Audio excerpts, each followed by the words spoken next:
look at the comparison between what is considered a male and female.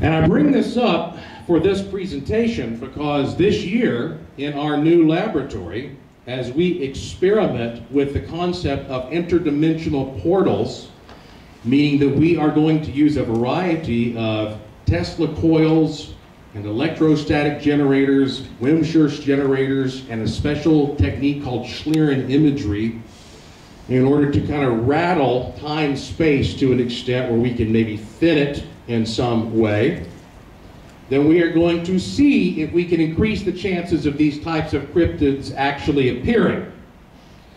So when you come by here and you're able to look, you will have an idea of what is considered by the credible cryptozoologist a possible real Bigfoot cast.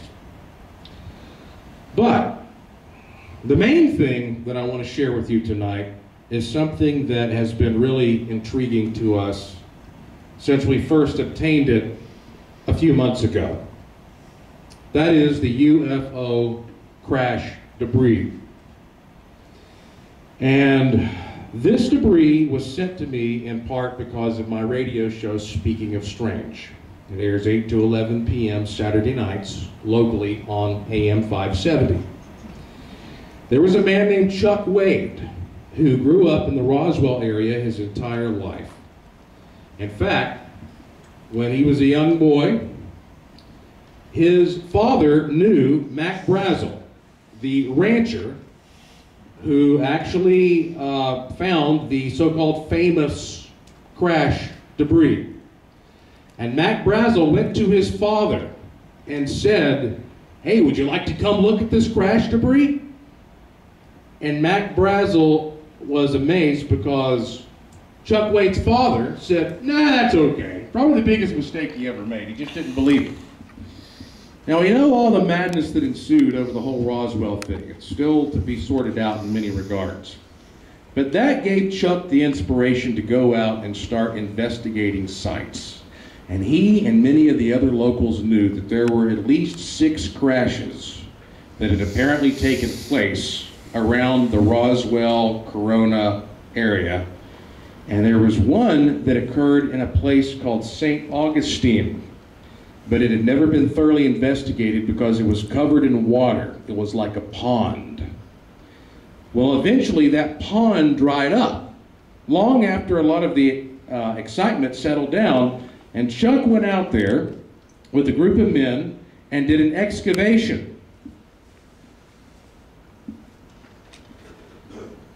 And recovered numerous pieces of debris from one of the places where people said they'd seen one of these UFOs crash.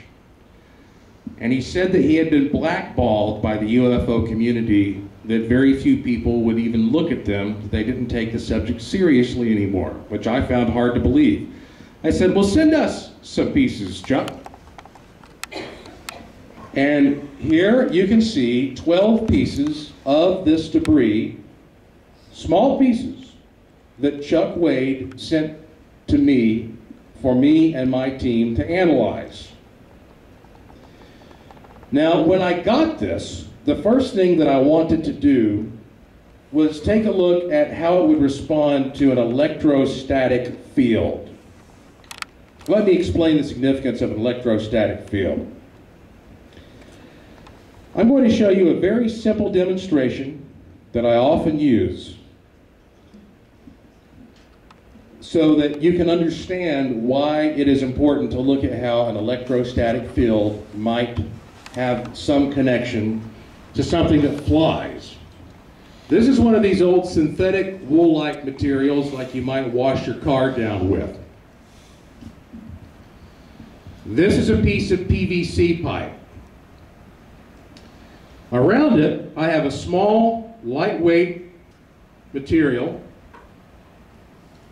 that is not fully metallic. In fact, it's more of an aluminized mylar.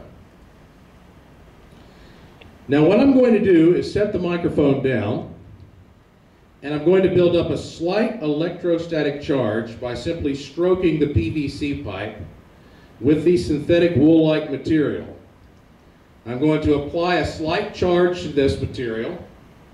Now, this is not UFO crash debris, okay? This is just, like I say, this is earth-made, aluminized mylar type material. And I want you to watch what happens.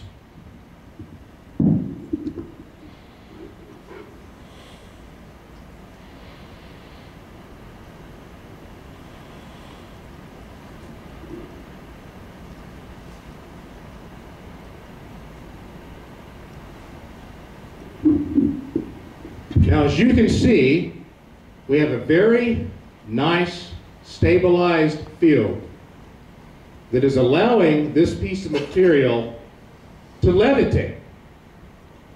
I have done this for crowds before and been accused of using a wire or some magician's trick. But I assure you, this is no magician's trick. This is what can be done with a relatively small electrostatic charge applied properly to the right kind of material. And in fact, Mr. Beckwith, if you would please step up here and just play my beautiful lady sidekick to the magician and wave your hand there to show that we don't have any wires, there's no funny business going, and in fact, it actually attracts to the charge on his body. Toss it back up in the air again. I'll tap it. We'll see if we can get it to take the charge. Okay, I tapped it, and once again, it's all I had to do to transfer the charge. So this should obviously show you why that we are interested in looking at how electrostatics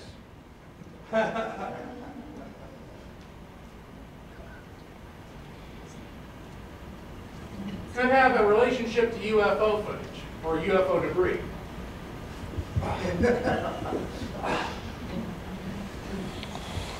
Now we're going to be